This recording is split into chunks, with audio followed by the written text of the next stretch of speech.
नमस्कार, बहुत बहुत स्वागत है आपका। 2 जनवरी का दिन था, सुबह का वक्त था। सौरव गांगुली हर दिन की तरह ट्रेडमिल पर दौड़ लगा रहे थे। अचानक दौड़ते दौड़ते उनके सीने में दर्द उठता है और वो शिकायत करते हैं कि उनके सीने में ऐसा दर्द पहले भी उठा है, लेकिन इस बार जो दर्द है वो बहुत ज्यादा था। इसके बाद उन्हें पास के एक निजी अस्पताल में ले जाया जाता है। अस्पताल का नाम था वुडलैंड्स और यहीं पर उन्हें एडमिट किया जाता है, जहां पर जब उनकी एंजियोप्लास्टी होती है तो पता चलता है और सारी की सारी रिपोर्ट सामने निकल कर आती हैं। तो डॉक्टर्स की एक टीम बताती है कि इसे आप एक माइनर कार्डियक अरेस्ट भी कह सकते हैं, यानी एक बहुत हल्का हार्ट अटैक भी था। सरल भाषा में कहें तो उनके सीने में दर्द उठा था। और इसके बाद जो बात सामने निकल कर आई वो ये कि सौरव गांगुली की 3 जो आर्टलरीज थी, उनमें से एक जो आर्टलरी थी वो उसमें 90% ब्लॉकेज था।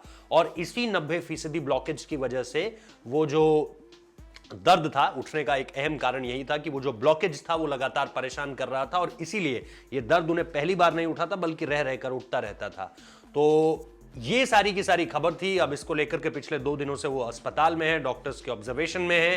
राजनीतिक हस्तियों की बात करें तो डोना गांगुली से पिछले दिन ही प्रधानमंत्री नरेंद्र मोदी ने फोन पर बात की है। इसके अलावा उनकी बेटी जो है सना, उन्होंने भी जो है बाइट दी है।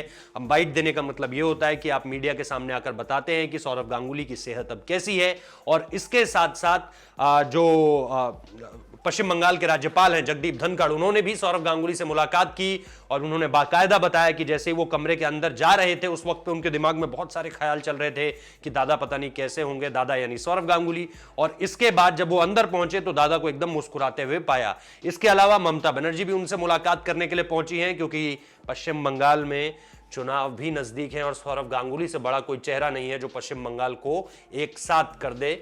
इतनी कुव्वत दादा रखते हैं हमेशा से ही। प्रिंस ऑफ कोलकाता कहा जाता है उन्हें। अब दादा की तबीयत जो है वो बिल्कुल ठीक है, वो खाना खा रहे हैं, उनके जो इलाज है वो भी लगातार ईसीजी हो, चाहे इसके अलावा अलग अलग जो कार्डियक यानी कि हमारे दिल से रिलेटेड जितने भी तरह के टेस्ट होते हैं उनको गो थ्रू कर रहे हैं।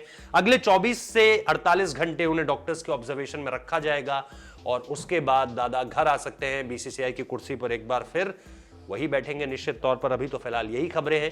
इसके अलावा अगर कोई जानकारी और सामने निकल कर आती है तो आपको बताएंगे। अच्छी बात यह है कि आपके दादा पूरी तरह से फिट हैं, यानी सौरव गांगुली। बहुत बहुत शुक्रिया इस वीडियो को देखने के लिए।